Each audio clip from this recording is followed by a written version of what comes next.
We'd like to thank the following sponsors for helping provide this video. Okay, so I'm going to now introduce our keynote speaker whose picture did not show up here. Steve, I apologize. I don't know what's going on. But you'll get to see him in a few seconds. He's very handsome. So.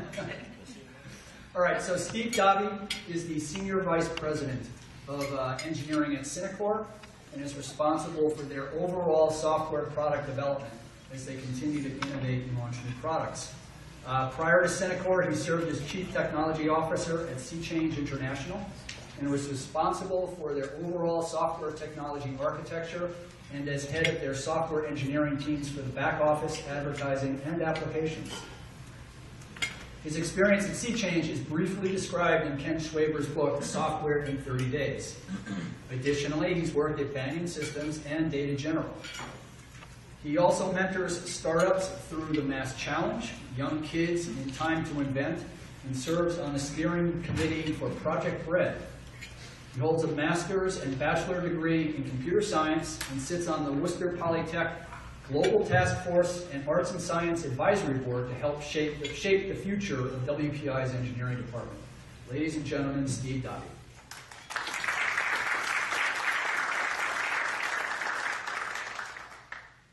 Morning, everyone. Good morning. So I have spent the last 15 years of my life working on how to deliver movies and entertainments and videos to people on demand. So I figured I'd have to figure out some way of tying in a movie what I was talking about. So as I was looking at what was going on, I decided, well, I think the good, the bad, and the ugly is kind of a good theme for what I've experienced. So today I'm not going to talk at all about Agile itself, the process. I'm not going to talk about how do you move an organization to Agile. Today I'm going to do storytelling. I'm going to tell you about the experiences that I've had both at SeaChange and most recently at Cinecorp related to Agile adoption and how executives had an influence on that. And it was a pretty interesting experience at SeaChange. I'll get into that in more detail, but basically I got to see Agile running under my direction and Agile running under someone else's direction and the impact that had on the organization.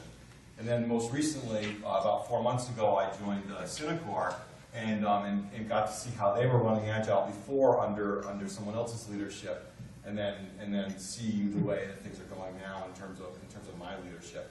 And I can tell you that there's a lot that the executives have an influence on in terms of whether this adoption is going to work or not work, whether it's effective, not effective, and there's a lot of different factors that go into that.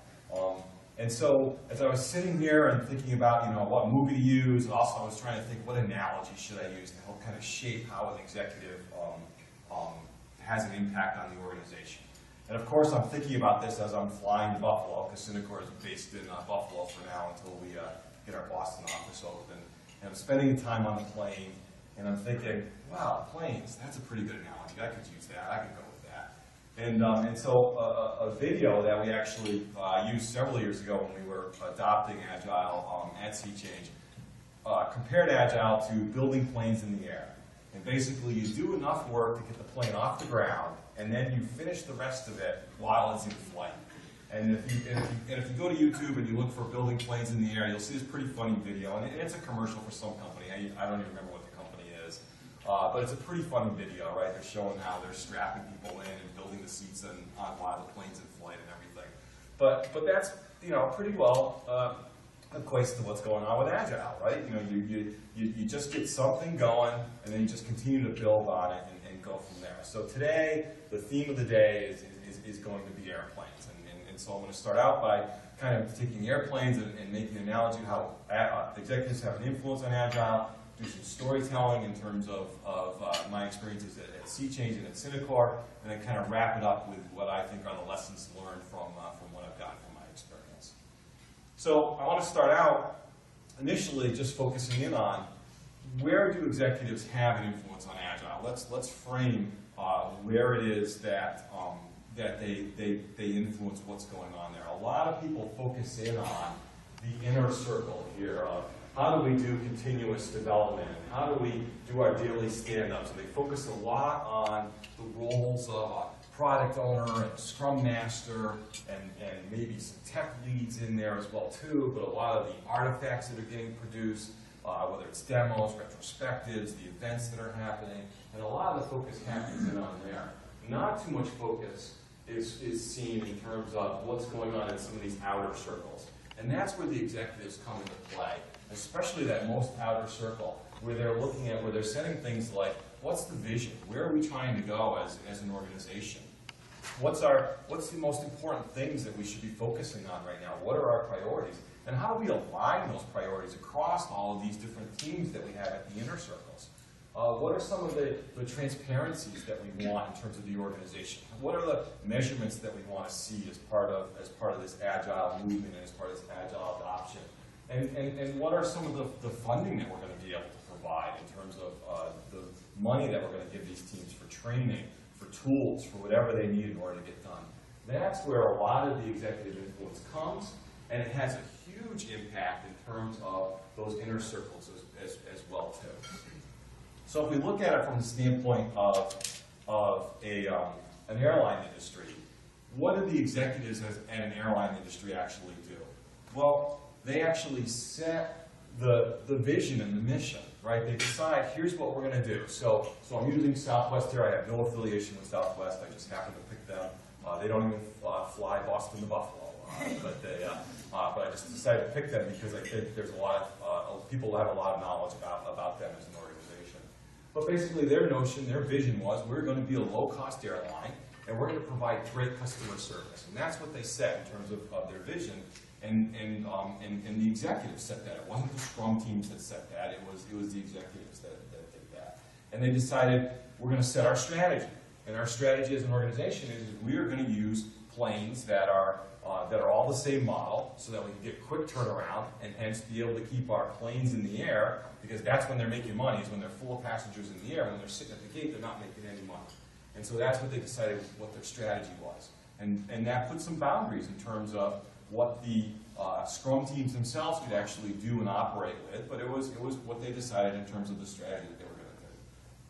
They set the culture, and they decided what the culture is going to be within the organization. And in a lot of cases, your culture probably is already established before you decide to make an Agile adoption, but in some cases you really need to reevaluate your culture as well too and decide what modifications do we want to make as part of going Agile, right?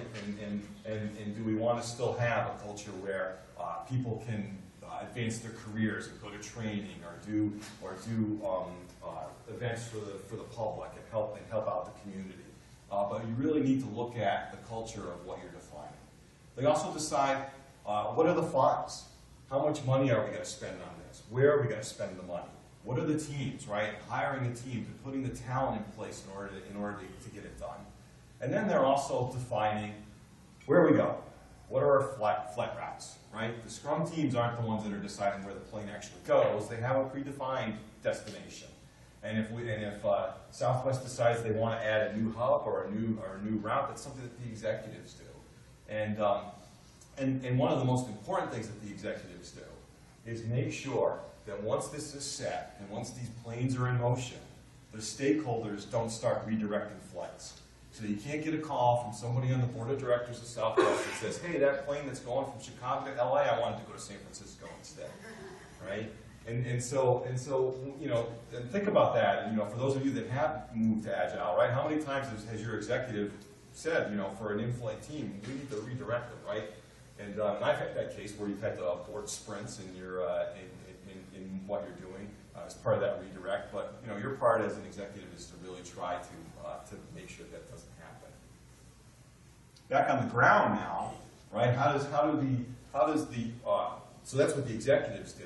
Now let's look at what do the Scrum teams actually do, right? In terms of the airline analogy, and they basically handle the day-to-day operations of moving this plane from point A to point B, right? So your Scrum teams includes your pilot who's flying the plane, your ground crew who are fueling it, who are putting luggage on it, who are directing it where to go,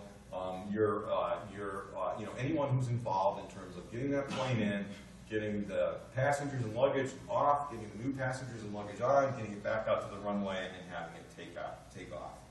And And so, you know, a lot of people might think, well, with Agile, the team's supposed to be empowered, right? And you're talking about airline flights. You're talking about, you know, routes that are already defined and air traffic controllers that are telling them where to go. This team doesn't sound like it's empowered, but it really is, right? The team is empowered because it's dealing with day-to-day issues that might impact what is going on with that plane, whether it's weather that's impacting it, or for those of you in the Boston area, we've had a lot of weather that's impacted our flights this winter.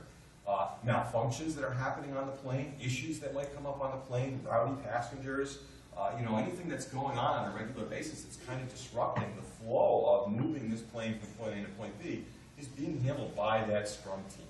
And so there's a lot, and I think Southwest, among other airlines as well too, does a really good job in terms of empowering their crews to be able to handle those issues and handle them well. And so I think you know, not all analogies are perfect, but I think this is kind of a good analogy to show the difference between what the Scrum teams are focusing on and what the executives need to focus on. I'm going to extend the analogy just one more way, and that is talking about multiple airplanes in the air at once, right? So if each airplane is a Scrum team, then, you know, multiple airplanes in the air at once now are the multiple Scrum teams that you have going on in your organization. And how do you deal with that? How do you coordinate that? How do you handle the fact that you've got multiple planes in the air at once? Well, you have Scrum Masters of your Scrums. And in the case of airlines, you have air traffic controllers. And the air traffic controllers are there making sure that all these separate flights are coordinated, and that people are planes aren't colliding with one another. They're all you know, going out to the runway in a coordinated fashion. They're taking off in a coordinated fashion. They're staying within their airspace. All the things that are making sure that everyone's going to get to their destination safely. So I think, you know, again, analogies aren't always perfect, but I think this is kind of a good illustration in terms of where the differences are between what a Scrum team focuses on and what the executives should be focusing on. So back on the ground, what are some of the things that that really, you know, going into more detail, that the executives should be focusing on? Again, vision is number one, right? Setting the vision, setting the boundaries for the team, and this involves a lot of things. This involves putting constraints in terms of what they should be focusing on, what they're able to do, the budget that they have in order to do it in. I had a team come to me once and said, "Hey, Steve, you say, you know, we're an Agile team. We're an empowered team. That means we're empowered to do whatever we need to in order to be successful. Well, we would like to fire our current CEO, and we would like to spend $1 million to bring in all these tools and bring in all these resources in order to get everything done." And I was like, "Okay, guys, no. Empowered does not mean that you can do whatever you want. There are boundaries and there are constraints in terms of what you can do." And so one of the key things that they need to do is make sure that everyone really does understand those boundaries and understand, you know, whatever analogy you want to say. You know, here's the curves on the road that you need to adhere to. Here's the framework that you need to stay in. Whatever analogy you like to use, but you've got to define that up front to make sure everyone understands that. The other thing that you need to do is really gain support across the organization for Agile. One of the big mistakes is people thinking that Agile is all about the product development team. And it's not all about the product development team. It's about pulling in other parts of the organization as well, too. And one of the most critical parts of the organization to pull in are the product managers, or the people who will become your product owners, right? Whether they're product managers or some, whatever you call them, whatever title you give them within your organization, there's someone who's going to become a product owner. And they need to be actively involved in what is going on in the organization. And in a lot of cases, what you really want to do is make sure that you've got the right person in that role as the product manager. There are some people who are, product owner. There are some product managers who are better suited to be strategic, visionary product managers. So they're the ones that are going to be defining the high-level epics and the high-level notions of where you're going as an organization. But they might not necessarily be the product owner that you want working day-to-day with your Agile team. And really what you want in terms of someone who's going to be there working day-to-day with your Agile team is someone that can take those epics and break them down into really good user stories and be able to understand the technology enough to work with the engineering team on a regular basis. The other thing that you need to do as an executive related to product owners is help coordinate across multiple product owners. A lot of times you have activities that will cross multiple Scrum teams. No matter which way I've organized our Scrum teams and set them up, there's always been a situation where there's been one product that involves multiple Scrum teams or crosses multiple Scrum teams, and in a lot of cases crosses multiple product owners. And so what do you do in the case where you have one product owner who says, hey, this task A is the highest thing that we should be doing, and the other product owner says, no, task B is the highest thing we should be doing? How do you handle that? Well, that's where the executives need to come in and be able to help set that coordination and that priority across all those different product owners. The other organization that you need to rally support from is the sales organization. And the sales organization, really, you want to do it with, you want to get their support in two different ways. One is when they are out there talking to the customers and they're negotiating contracts, you want to make sure that they're negotiating contracts that are Agile friendly, that they're not boxing you in terms of all these features need to be delivered in this time frame. Because when they do that and they set up that relationship with the customer, that promise with the customer, what ends up giving? Quality, right? You're always going to run into issues. You're not going to have estimated it correctly. And if you try to deliver all the features in the set time frame, quality is going to suffer for you, right? The whole idea behind Agile is to keep quality as your focus and focus in on your high priority items. Your salespeople need to be able to explain that to their customers and be able to set up that relationship with the customer so that you're able to work in that environment. The second thing that you want to be able to do with your sales force is really get them to have the customer get actively involved in what you are doing. Having customers look at the demos that you have at the end of your sprints, and it doesn't have to be at the end of every sprint, but every now and again doing checkpoints with your customers to see what you're producing is invaluable. We had a situation at Sea Change where we got the typical requirement from the customer, a one-sentence requirement of we need you to do X, Y, Z. And to be honest, I don't remember what the feature was at this point, but we went off, we broke it down into our user stories, we developed it, we produced a sprint, we came back and we showed it to the customer, and they said, that is nothing like what I want. And so we sat through it, got more details from them, figured out exactly what they needed to do, and the next sprint we showed them a demo, and they were like, yes, that's exactly what we wanted. If we had been still in our waterfall model, it would have been a year before they really got what they wanted. In the case of being an Agile, we were able to give it to them 3 weeks later. And it was because we involved them in terms of the demo. So you really want to make sure that your sales team is giving your customer involved in what's going on. The other place where you need to get buy-in from the rest of the organization is from the person who holds all the money, right? Typically the CFO. Do we have any CFOs in the audience today? Yeah, we have at least one. Okay. I love CFOs. I'm not picking on you. But they have all the money, right? And Agile isn't a free thing. It's not something that you can move to at no cost. And in particular, there's generally training costs that are going to be associated with your movement. In order to get people up to speed, there might need to be continuous training that you need to do in your organization. There might be tools that you need to buy from people like our sponsors here today that you want to bring into the organization. And so you really want to make sure that your CFO is bought into what's going on. The other place where the CFO might get involved is if you're doing any kind of tracking of what's going on within your organization, right? In some cases, some organizations like to capitalize their software investment.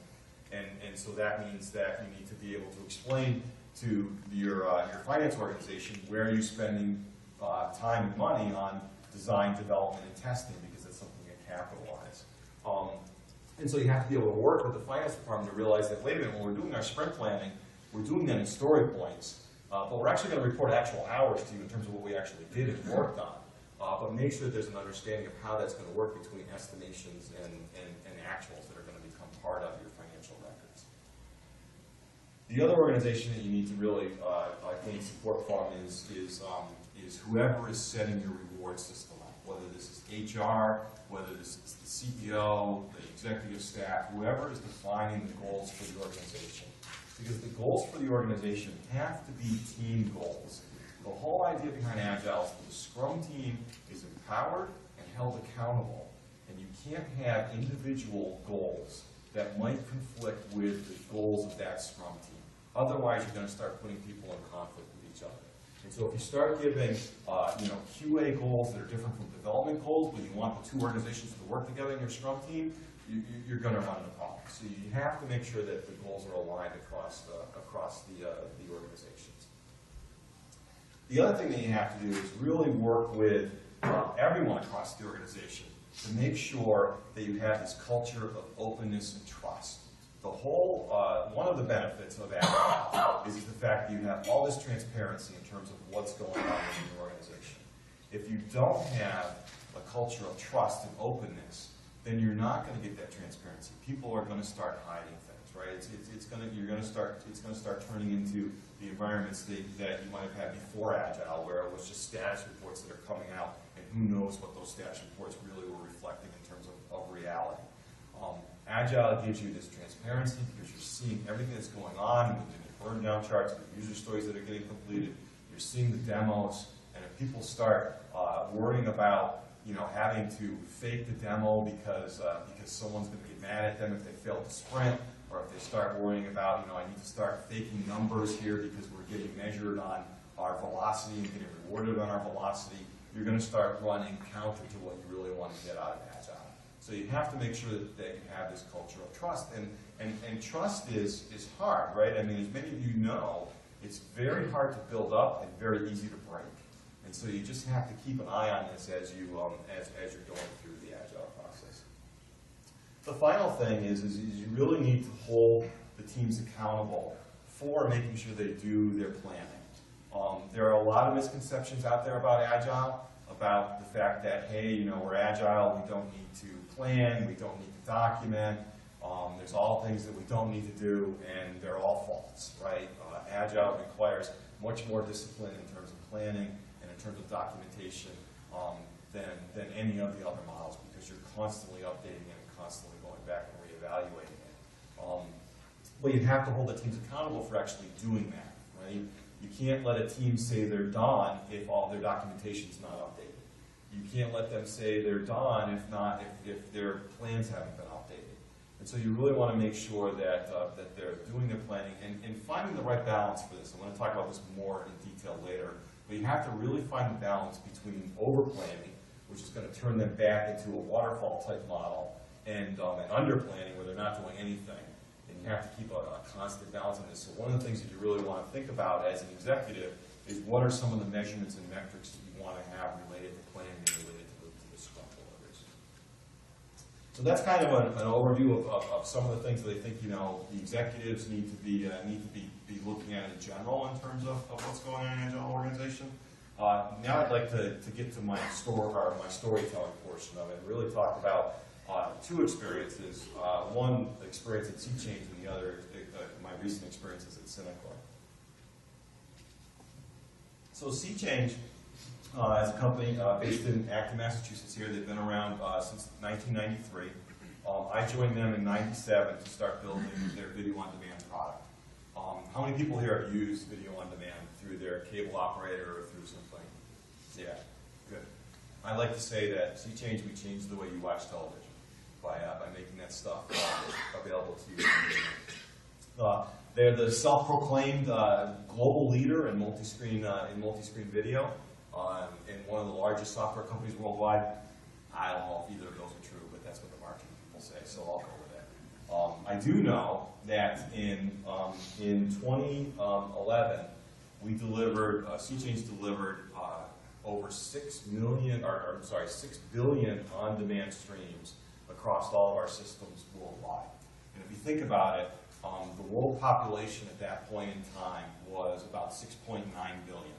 So it's close to 7 billion people. So that means literally we delivered a stream for almost everybody on the planet that year. So that was pretty exciting in terms of actually achieving that number of streams. And like I said, literally changing the way people watch television. If you think about it, the way you watch television today with video on demand, with your DVRs, with your with stuff that you watch on the web, it's completely different from what it was back in 1997.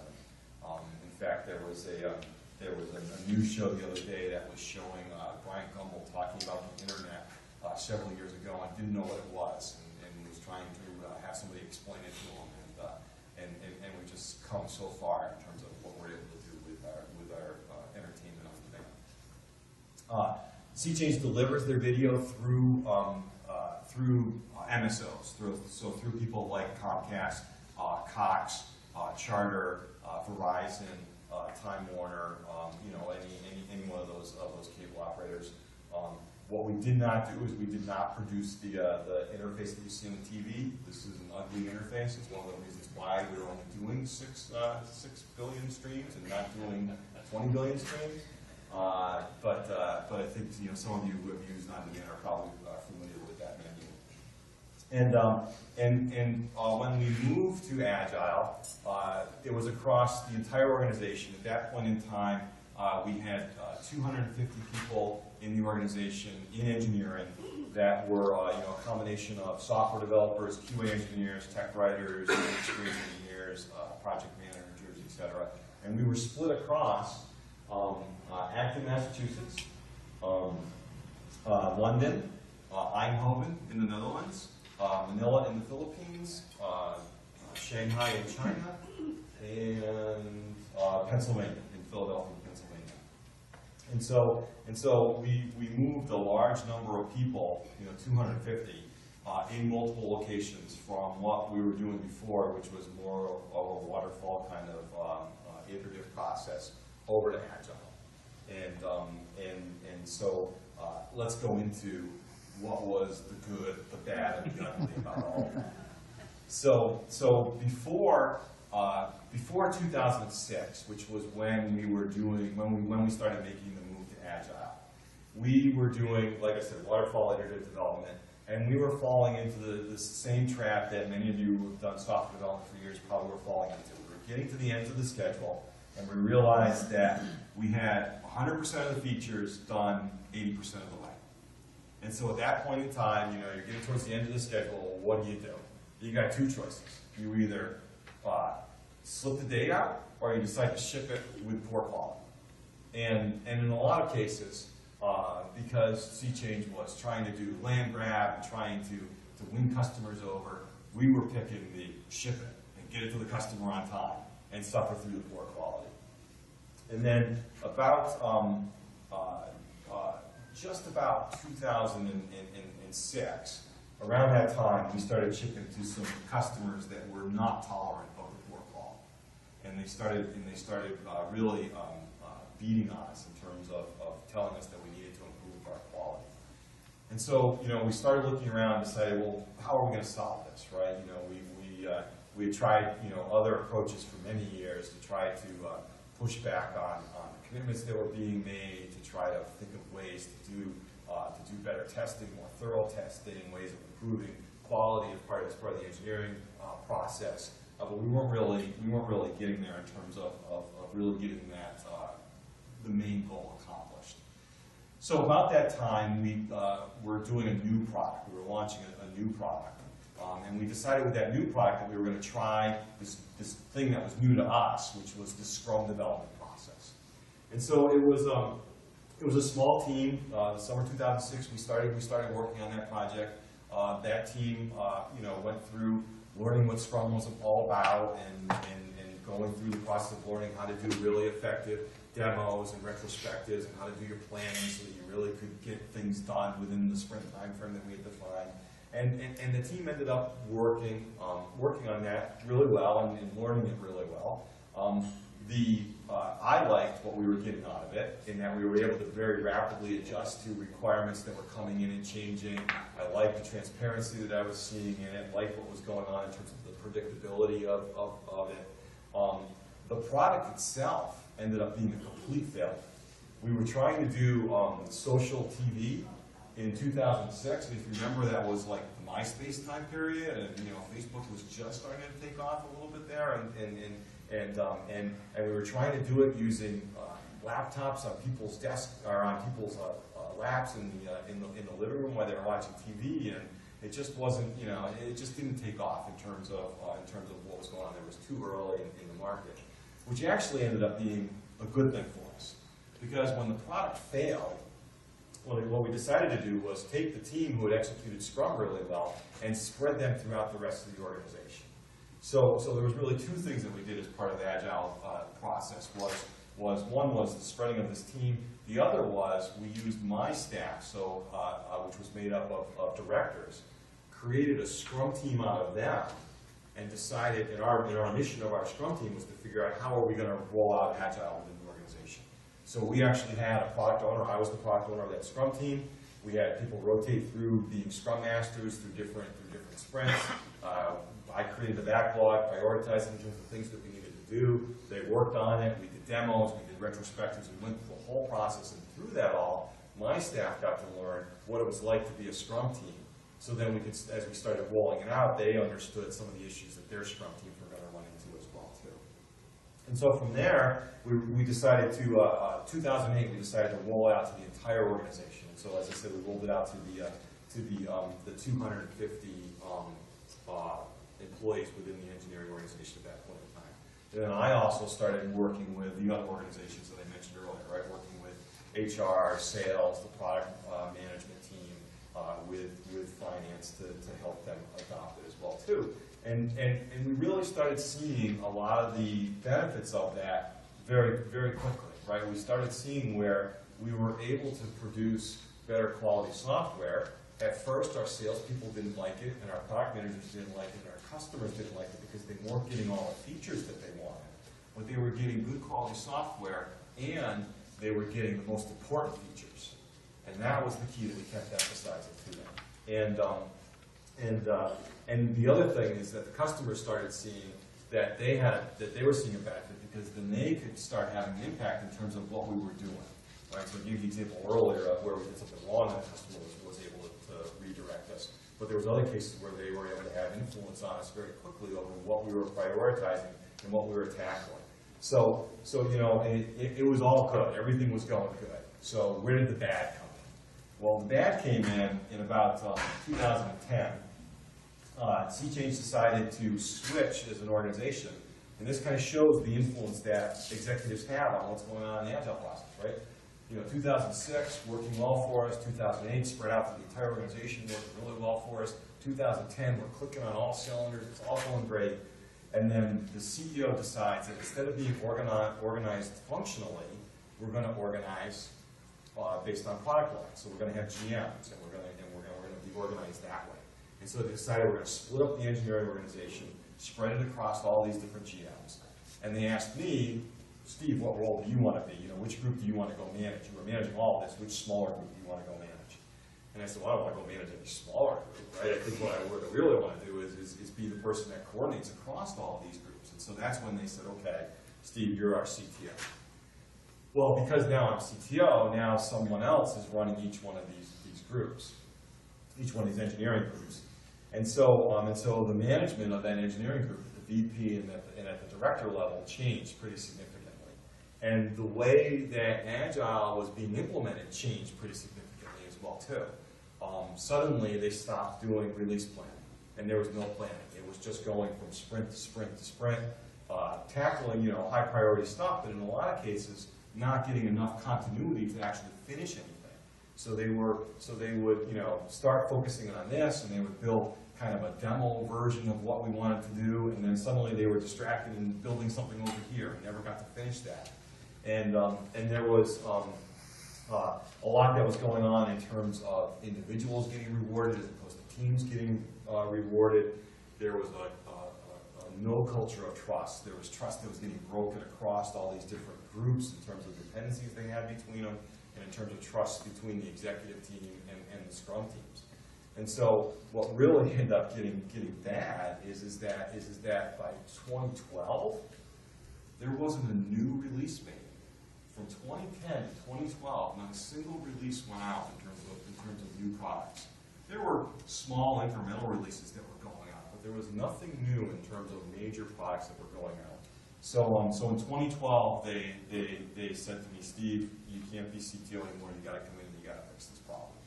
And so I went back to heading up the engineering organization. Really started instituting a lot of the things that we were doing before, making sure that we had the planning in place, making sure that we started building up this culture of trust, that we were tracking our dependencies across the organization, getting people bought into what was going on, and then actually within 6 months we put out the next release. Or actually, I'm sorry, within 3 months we put out the next release. Within 6 months we put out the next major release. And I actually got an update from my friends that are still at Sea Change yesterday saying that release is going well. The customer is very happy with the quality. The customer is not happy because not all the features are in it. But guess what? The most important features are in it. So in the end, the good, the bad, and the ugly turned out with a happy ending there. So now story number 2. Back in November, I moved from Sea Change to a company called Cinecorp. Cinecorp basically is a company that provides solutions to cable, telco, consumer electronic companies about bringing together your consumer experience into one place. So one of the problems that we've created with the ability to watch video or get entertainment anywhere is that content is fragmented across all these different sources. It's fragmented across all these different identities that you need to have to get access to those sources. And it's fragmented now across all your applications. So for example, if I want to watch, Sunday night I missed the latest episode of The Walking Dead. So now I want to watch that. Well, where is that? Is it on my DVR? Is it on Xfinity.com? Is it on Netflix? Is it on Hulu? Is it on, get access to it through the Walking Dead app? The content is fragmented. It's available, but it's fragmented. So Cinecorp solutions are all about bringing that together to make it easy for people to find what they want to watch, no matter where it is, helping them manage their identities across all of these different sources. So I don't need to remember what my identity was for Xfinity versus Netflix versus Hulu, and then making it easy for them to get access to without having to know what application to use. So basically, I go to Cinecorp, I say Walking Dead, and they'll come back and it'll say, here you go, latest episode. Yep, that's on Xfinity.com. Here you go, you start watching it. Cloud-based solution, so it's software as a service, which is nice because it fits in nicely with the Agile model, being able to do releases very quickly and on a continuous basis.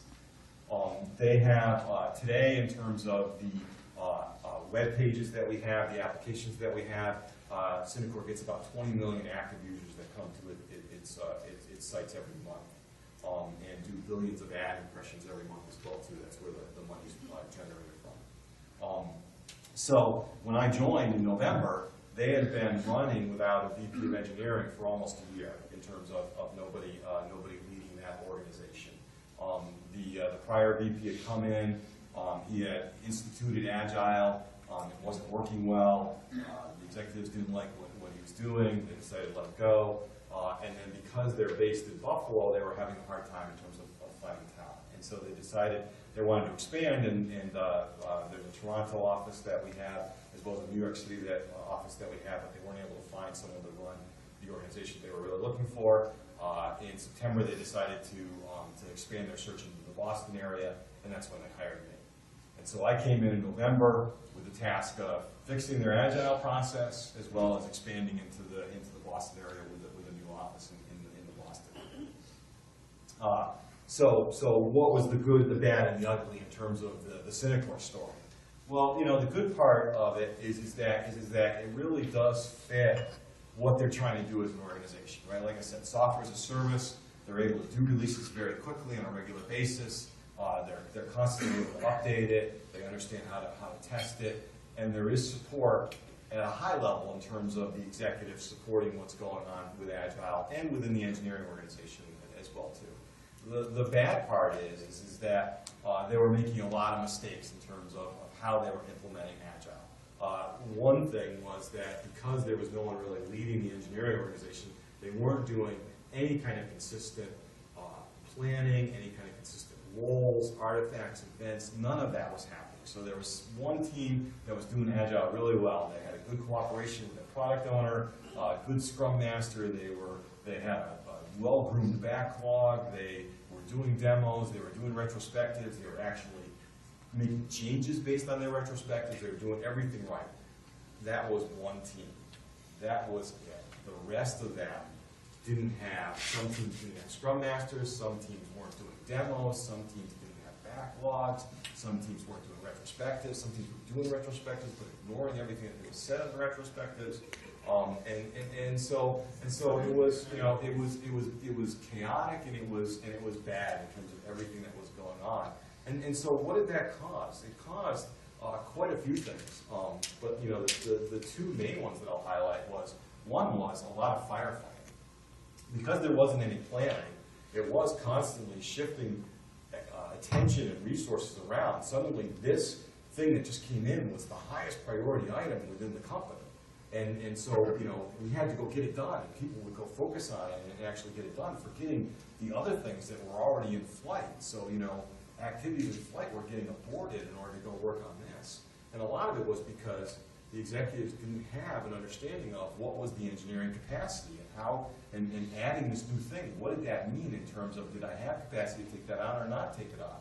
What impact did it have on the other things that were in flight that didn't have that visibility? And the other thing that it caused was this issue with technical debt, that the product owners were completely just focused on, I need to do these features, I need to fix these bugs, and they weren't focused at all on any of the architectural improvements that needed to be made or any of the technical debt that was building up as well too. So, so I've come in the 4 months that I've been there, we've instituted consistent Agile now. We have roles, everyone has roles defined. We have everyone writing the right artifacts. We've got people who are focusing on the right events and making sure that we're listening to the retrospective feedback. I'm continuing to rally support around the organization.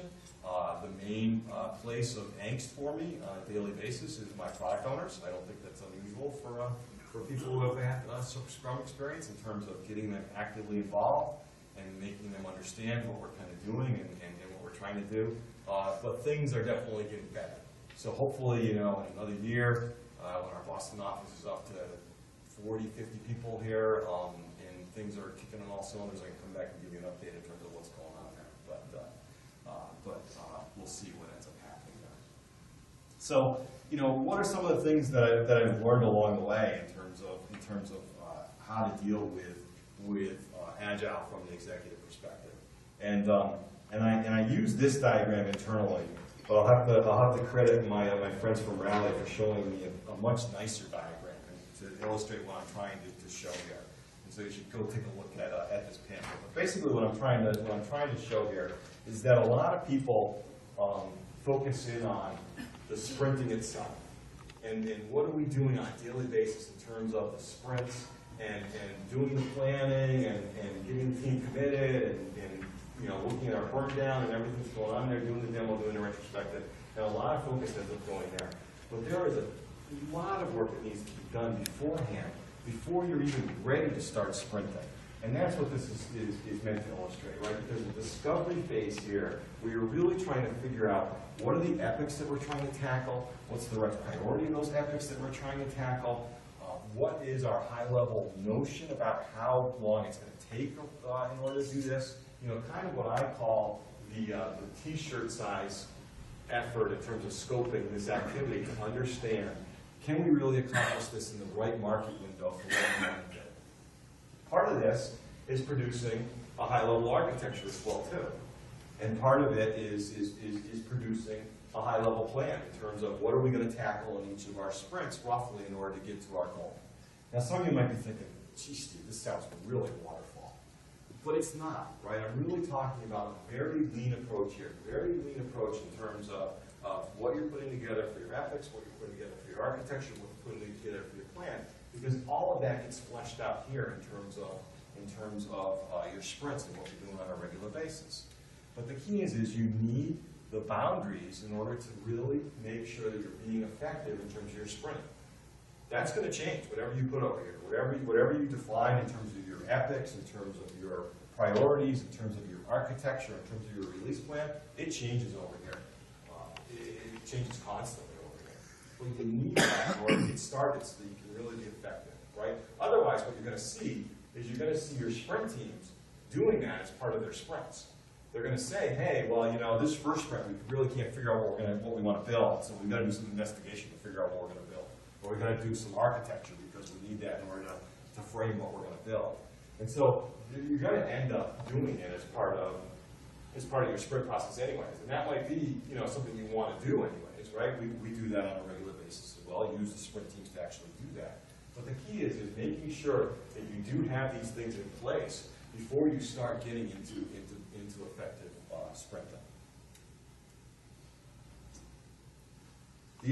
There's a bunch of other cultural things and other things that that you might want to look at in terms of trying to avoid. And so these are kind of some of my favorite things that I've run into along the way of things that executives can have an impact on that you're going to see as part of Agile. One is well, Steve, we can't do it that way. We've always done it this way. We can't change the way we're doing it. This one drives me nuts. But I think as an executive, you have to keep an eye on this and just constantly be being back on people saying, no, we've got to change the way we're doing. You know, there's a reason why we're going to Agile. It's, you know, X, Y, Z, right? We want better quality. We want to be able to adapt to our customer needs more quickly. Whatever it is, there's a reason for it. And so there's a reason why the way you're doing it today is not working. You've got to be able to change. The other one that I run into on a regular basis is command and control, right? And in particular, so do we have anybody from the military here? Anybody who's served in the military? All right, first off, thank you for serving. And second off, I don't mean this personally, but you guys learn a lot of command and control in terms of your military background, and the director level and manager level people that I've had the most issue with Agile adoption generally tend to have a military background, because they're so much focused on command and control that has to go away. It's all about letting the team self-organize within the boundaries that you set as the executive, but letting them self-organize to figure out how they're going to get work done, and making sure that your information is flowing to that team so that they can be making good decisions as part of, or not good decisions, informed decisions as part of what they're doing on a regular basis. The other one is lack of training, right? So a lot of people think, okay, we're going to do Agile, and we're going to do it just like the pointy hair boss here. We're going to say, you know, that was your training. Here you go. Those two sentences that I just described in terms of Agile, that's your training.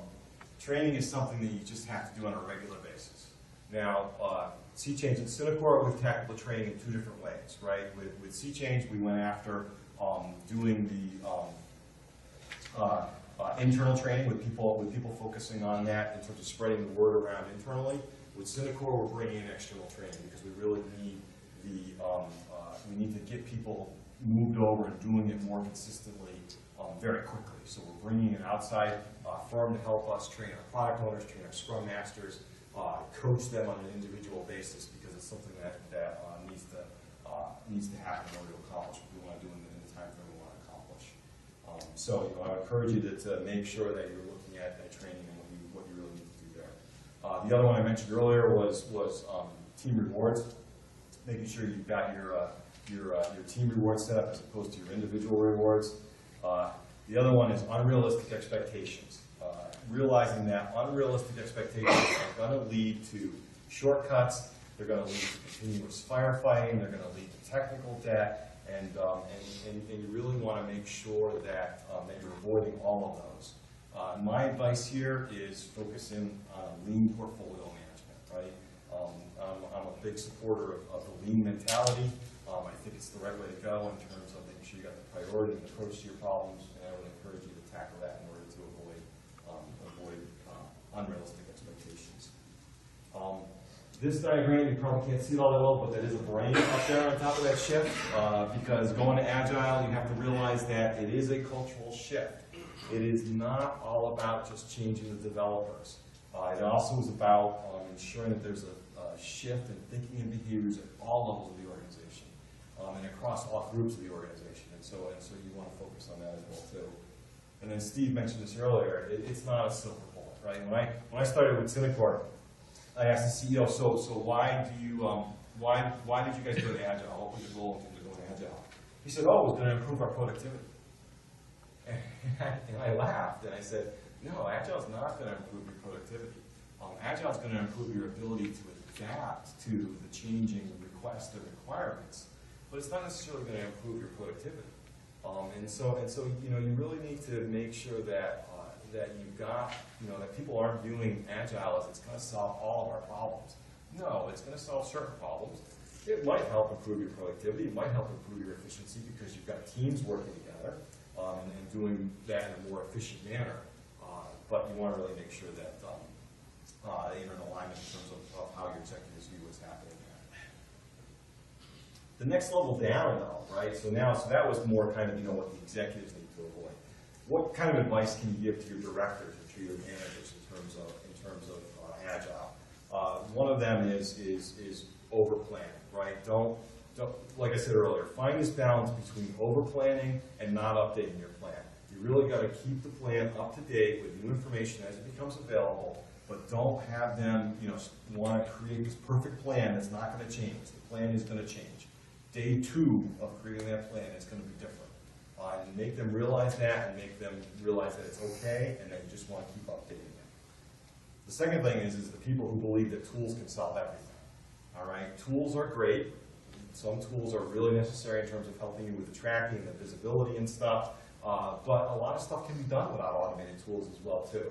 So make sure that there's not this just complete focus on tools. As I mentioned earlier, really trying to find this balance between a heavyweight approach and a lightweight approach. I've worked in smaller organizations. I know larger organizations probably have a lot more process in there in terms of what people want, what they need to track, and what reports they want, and information, and how they want to deal with all of that. You really need to try to find this balance between a lightweight approach and this heavy process approach, and keep pushing down on that lightweight lever so that you can keep it as light as possible.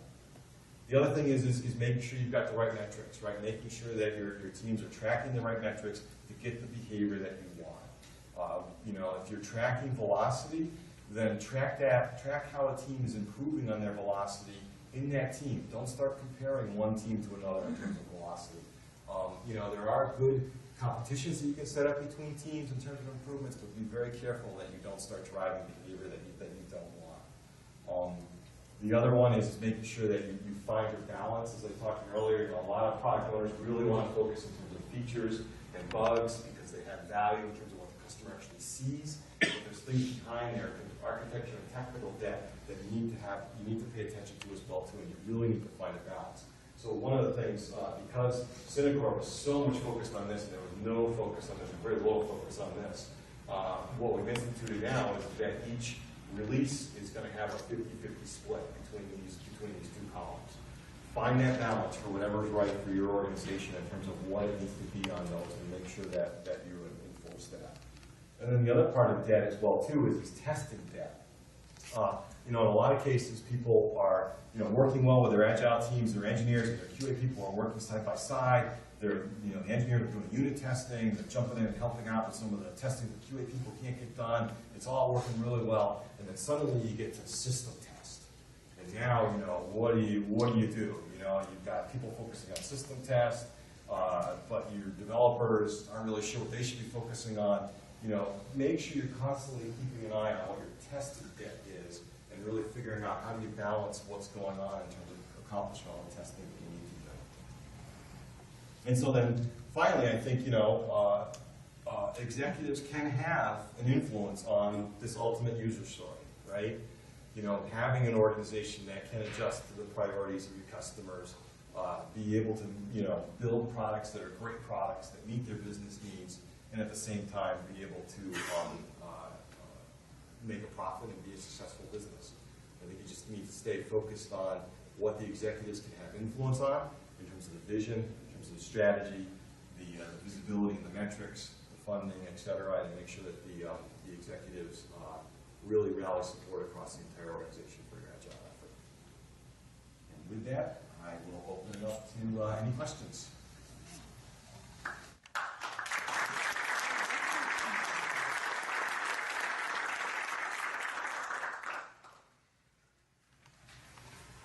Anybody? Yes. Can you describe how you tackled the technical debt issue and how that played out with the work? So how did, the question is, how did you handle the technical debt and how did it play out? Well, the ideal scenario, right, and a lot of what we focused on at Sea Change was not building up the technical debt and making sure that we did find a balance.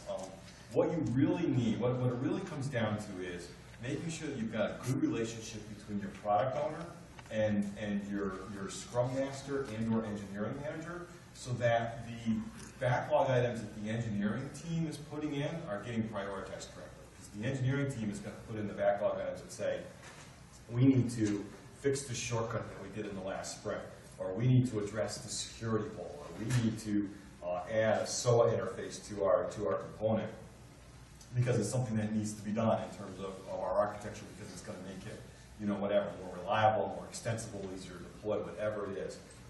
Engineers are putting those, you know, should be the ones that are putting those items into the backlog and describing the user stories related to them. But your product owner has to prioritize them correctly, and that's where you need that relationship between those two to drive that. And it's something at Cinecorp that we're really focused on right now, is making sure that the relationship we have between our product owner and our engineering teams is a really good synergetic relationship, and it's not adversarial. It can become adversarial, and it can become siloed, but you really, that's the best way of dealing with that. Yeah. Yeah. How are dependencies tracked across your organization and managed? So the way we track dependencies is through, I'm sorry, the question was how do we track dependencies across the teams, and how do we manage that?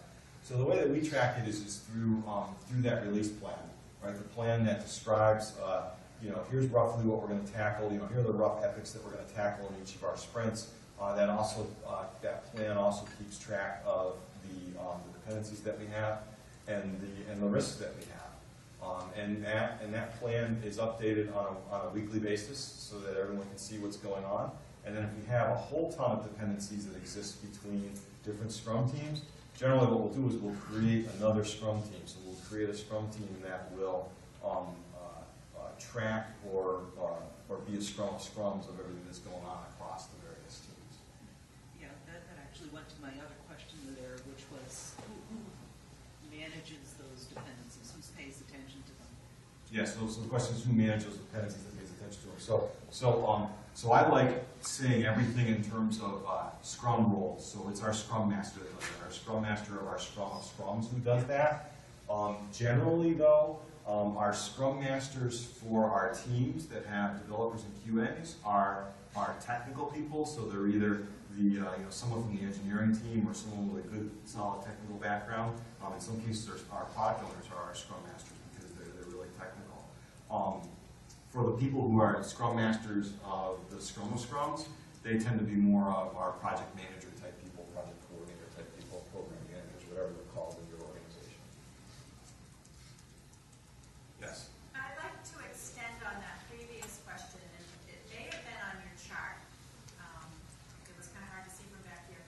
But with those dependencies in your release plan, how does that release plan correlate to your backlogs? So the question is, how does the dependencies in the release plan correlate to the backlogs? So the release plan is epic, right? So it's all about epic. So everything that we do in the discovery phase and in the release planning phase is epics. It's big stories. It's big features, right? We want to integrate the Disney ESPN player into our charter portal, for example. Would be an example of an epic that's part of the discovery phase.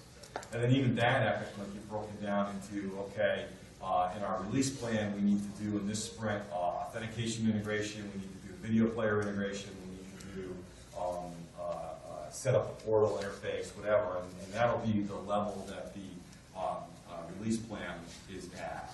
And actually, that example, those three activities are actually three different teams within our organization. And so we have a Scrum of Scrums that's tackling that and tracking that, and realizing that all three of those need to become backlog items for those Scrum teams and need to be coordinated in terms of priorities to roll together for that end delivery to Charter. And that was a real life example activity. Don't tell any of Charter's competitors what I'm saying. We have a big debate between feature-based teams Yeah, so the question is the debate between feature-based teams and component teams. Yes, so actually, Cinecorp, when I got in there, was organized around component-based teams. I don't like that. I like being more around what I call verticals, or what you might call features, right? And you need to be careful that you aren't constantly reorganizing because you've got new features coming in and out. But generally, the problem around component-based organization is you can't hold any one team accountable for the delivery. And so what we had, for this example, the way Cinecorp was organized was they had client-side components and server-side components, and they were organized their scrum teams around that. And they were constantly trying to coordinate in terms of getting anything done across the scrum team in terms of aligning dependencies and priorities and activities, and stuff was chaotic. So we reorganized around feature sets, right, around product lines, so that each team had both client and server side of what they needed to be able to deliver in that feature set. And I think that holds, it doesn't necessarily translate all the way down to an individual scrum team, but at least bubbles up in the organization where I can point to an engineering director and say, you are responsible for that, I'm holding you accountable for that delivery. And then they worry about coordinating across all their scrum teams to make it happen. Yes? You were talking about the need to get other functions on board, sales, HR, finance, and so on. Can you give an example of one of the more interesting or challenging conversations that you had in accomplishing that, and how did you handle, I'm assuming this would be somebody who didn't immediately agree with your point of view. How did you handle it? Yeah, so I'll tell you a mistake I made on that. So the question was about how did I handle getting the other parts of the organization in support of Agile and moving that way. So at Sea Change, I knew I was going to have that problem because everything was so much based around we need all these features in this time frame, right? And no one was willing to realize the elephant in the room was the fact that our quality was really bad. No one was really willing to address that. So I knew I was going to have a problem. And I knew that I had been harping on it for a while and hadn't gotten any support. So I decided I was going to go outside and get a consultant. I won't mention who I got. I thought I was getting someone who was really good, who had a great reputation. He was well known in the Agile space. He came in and he ticked off everybody. He ticked off our salesperson, our product manager, he ticked off our CEO. It was a disaster. It put back my Agile adoption by 3 to 6 months because they were all upset about it. Really, a lot of, there were a lot of tough conversations around, well, we can't prioritize stuff from one to end. What do you mean? We can't do that. We can't go and tell our customers that we're not going to give them everything that we promised in our release. Those were just some examples of some of those tough conversations I had. And it really was just a matter of showing them bit by bit that what we were doing was delivering good quality software, and we were hitting the important features. And that became the key thing, was to just keep harping on that. There is no magic Agile adoption wand that you can wave and suddenly everybody's behind it and everybody's doing it right. It is a slow evolution, and you just got to keep harping on the message and just keep showing the wins that you get. And that was the way that I approached it. You had a question in the back? Yes, Waterfall can attempt to answer a couple of questions for me. Those being, how long will it take to complete a project and how much will it cost? Where do I find those answers in Agile? So how accurate do you think those? So the question is, Waterfall can answer how long a project's going to take and how much it's going to cost. And my response to that would be, my experience with Waterfall is that it doesn't answer either of those questions accurately, and that stuff was wrong in terms of estimates that we made up front, in terms of features that we thought were important or that needed to be in there, and so yeah, we would have those answers before we started the project, but by the end of the project, both of those answers to those questions were completely wrong. With Agile, you basically realize that it's going to be wrong. What we guess at the beginning is going to be wrong. We are going to guess it at the beginning, and we're going to put something in place in order to give us an idea just roughly when can we hit something in terms of a window, and what do we think it's going to cost roughly. But the idea is that you go along the way, and you're updating that along the way, so that you're getting a more accurate picture of what's going on as you really start running into the problems that you're going to run into. But you are saying at the beginning of the process, you can give an estimate of total cost. I think you need to, at least at a high level, right? Because it's the only way that, you know, if I were to go to my CEO and I was going to say, hey, you know, we don't have a roadmap for 2013. I don't know what we're going to deliver. I know we're going to work on some good stuff, and it's going to be important stuff, and I need, you know, and I still need these, you know, 100 people that I have in engineering. You know, I'd be back here in Boston. He'd throw me out the door, right? So you've got to be able to provide some kind of estimate in terms of what are you going to tackle in that time frame, with what resources, at what cost. But the realization is that I'm going to be wrong, and that's okay. I'm going to be wrong, because in the end, we're going to deliver good quality products with the highest priority features. Yeah. So when you move an organization into Agile, specific to the leadership team or the executive leadership team, you do start to take away some of these artifacts and reports that they've grown so accustomed to, the Gantt charts and all these milestone-based charts. In your experience, what do you replace them with kind of to continue that evolution of Agile after the training's been done, after the fervor has kind of died down, to maintain your position of Agile within the organization and grow it? Yeah, so the question is, you know, for the executives that were used to all these different measurements, and reports, and Gantt charts and stuff like that, what do you really replace that with in terms of Agile? So I'm going to tell you, I'm going to cop out at first and say it's going to depend on your organization and what your executives are used to. And then I'll tell you what I've done, right? Because it really does depend on what your executives are used to. Are they, you know, you might have been producing Gantt charts. Were they really reading them, and were they looking at them and paying attention to them? You know, I think you want to look at what were the measurements that they really care about. And in the end, you know, what I found is what do executives really care about? They care about when you're going to get something done, and how confident are you that you're going to get it done, right? And so what we replace that with is the release plan. And it basically literally is a one-page scorecard that shows, you know, here's how we're doing in terms of tackling, you know, what efforts we're going to tackle in each sprint, and that means that, you know, at this point in time, we feel we're going to have something that we can deliver to the customer, and it's going to be good quality, and we're going to be proud of it. And then, you know, some of the KPIs that we've decided are important that we want to track as part of that. And that's what I've replaced it with in terms of all the other stuff that they're looking for. And guess what? It gives them what they want. It's much easier to produce than any of the other status reports or Gantt charts or anything else that I was asked to produce in the past. And it keeps us focused on making sure that we're focusing on the priority items. Because what the feedback that I generally get is, wait a minute, why are you tackling this feature, you know, 4 sprints from now? And the answer is, well, that's where it's prioritized. And they might argue and say, well, no, it's more important than these other things. Well, then we'll change it in the backlog and change the plan and go. But for the most part, you know, that's, you know, it really is dependent on what your executive is looking for. Keep in mind, you know, I've worked in smaller organizations, right? C-Change was 1,000 employees, and of course, 300 employees. So what our executives are looking for is not as detailed information as what some bigger organizations might be looking for. Yes, question in the back. Steve, you talk about training. How do you enable the executive? There's a lot of training around the teams, but Yep. executive.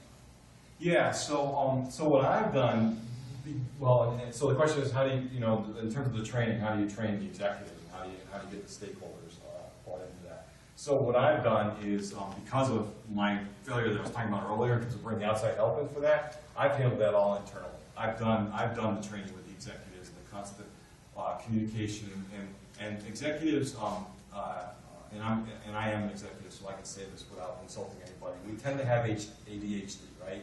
We tend not to want to sit through a training class or pay attention to a training class. Generally, we want somebody to give us, you know, the end result and be very quick about it and focus in on it, right? So what I do is a lot of one-on-one communication with the executives. I'll go in and I'll talk to the CFO about, you know, here's what it means from a finance perspective. I'll talk to the CEO, and here's what it means in terms of a strategy and priority perspective. And talk to the COO about what does it mean about tracking and KPIs, and really focus my conversations with them on what they care the most about, as opposed to trying to get them with a general training class.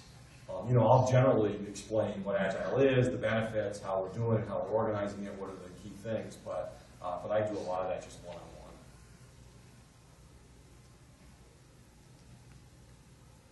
Other questions? Yeah. Go ahead. So the second part is, so what forum or vehicle do you use to keep the executives and key stakeholders staying the course? So the question is, what forum do I use to keep the executives and key stakeholders staying the course? A lot of it is the strategy, the corporate goals for the year. You know, a lot of it's high level stuff. I generally, with the executives, like to use the analogy of sailing, right? And sailing around the world. I wouldn't start out by sailing around the world without having a plan of where I was going to go day to day, right? And so, you know, your Agile teams don't want to have that either, right? You know, which way do I go? Do I head east? Do I head west? How far am I going to go? Do I go through the Panama Canal? Do I not? You know, all the things that you got to decide. And the day-to-day stuff you got to handle in terms of wind, current, accidents, mechanical failures, all that stuff, right? But the key things that the executives need to provide there is the general direction and the general notion of when do they want us to get there, and what are, you know, what are the goals that we want to accomplish. And so the way I keep them informed is how are we doing on those goals. So if our goal is to, you know, is to hit a certain revenue number, to deliver products at a certain time in order to, you know, if it's to have internationalization done because we want to expand the international markets, you know, whatever it is that their goals are for that particular quarter, year, whatever, those are the things that I stay focused on in terms of how are we achieving it, right? Now, you might be saying, well, that sounds no different than any other development process you could be using. You could be doing that, Steve, with waterfall. Well, yeah, I could, right? But that's what the executives care about, right? Yes? So this might be a big question, but I'll throw it out there, see what you've got to say. Most people have probably heard about the scope, schedule, quality, pick two. But there's also the fourth, which is cost, which I always interpret to mean people. And one of the things I think Agile always tries to assume is static team size. So from an executive perspective, hey, if I give you more money for more people, can you get it done sooner? What about outsourcing and so forth? Can you talk to any of that? Yeah. So our sea change experience. So sea change had a couple of things in terms of our experience. One was we had teams, offshore teams, that we converted to Agile, and that was very interesting, right? And there's a lot to talk about there in terms of issues with time zone differences and how do you include them in terms of your daily stand-ups you might be having because they're part of the Scrum team back here in Boston. How do you deal with the communications, all of that. There's lots of issues that come with that. But the other thing that we did as well too was outsource and have outsource organizations actually tackle a project. And generally what we've asked them to do is tackle it in a Scrum fashion. So we'll say to the outsourcers, you need to implement Scrum because that's what we do internally. We want to stay aligned in terms of how we know how to manage that and how we know how to measure that. And so we'll enforce that development process on them in order to make sure we're getting what we want out of that. But a lot of it, because in that way we can manage it the same way. We can feed them a prioritized backlog. We can see the demos on a regular basis to see how they're producing. We can give them feedback and change their direction. And all the KPIs that we look at on a regular basis for all the projects end up being the same for looking at. So it looks like just any other project that we have going on. Yes, question in the back. Yeah, got back into the fray at the sea change to help with the recovery. Yep. You mentioned that you got your directors together and basically created an Agile exercise with it. Since the goal that was for the product, how did you set it up so that there was something to deliver in an Agile manner? Yeah. So there was plenty to deliver at that point. There were plenty of backlog items that were in the system. The problem was that there wasn't any cooperation that was going on between engineering and product management around how to prioritize them, and then how to actually start tackling them and what plan we were going to be tackling. Right? We had, they asked me to step in March of 2012, and there was a commitment that we had to a customer for June, and there was no plans for that. There were no plans in terms of what epics were going to get tackled, in what order, in what rough sprints in order to get there. And so what we did was we started sitting down with the product owners and started putting it together and started just laying that out. And that meant them going off to the Scrum teams and figuring out what were the t-shirt size scoping for some of these items so that we could see how they would fit in, what were the dependencies to see what coordinations we needed to have. It wasn't an instantaneous process, but it was one that we drove to very quickly within a few weeks. And in all honesty, as a result of me driving that activity, one of those directors quit because he didn't like the fact that I was causing him to do planning. And so be it, right? That's what needed to be done at that moment in time. But it was just a matter of there was a lot of work and a lot of planning that needed to go into that in order to get us back on track. It wasn't as easy as just stepping back in and doing stuff the old way. One more question. Yes, way in the back. Do you do anything to actively bring your development teams into contact with customers to help stimulate new ideas? Yeah, so yeah, we do in a lot of ways. The problem that we run into, and I think this is probably pretty typical in most software organizations, is that a lot of your interaction that your developers have with customers is because there's a bug or there's an issue, and so it's a nasty interaction. The customer's not happy, the developer's not happy. It's not very good. But we do a lot to try to give our developers exposure to customers. Whenever we have customer meetings within headquarters, we get the developers involved, get them interacting with them. We'll send the developers out to various conferences so that they can interact with people. It's important, and most important, everyone focuses in on the product owners or the product managers having that interaction with the customers. But it is important for your engineering staff to have that interaction as well too, and really understand the needs of the customers and be able to contribute to that conversation. And it was again something that they weren't doing that actively at Cinecorp when I joined, but we're doing more and more of today. All right, I think at this point we're out of time, so I'm going to turn it back over to Steve.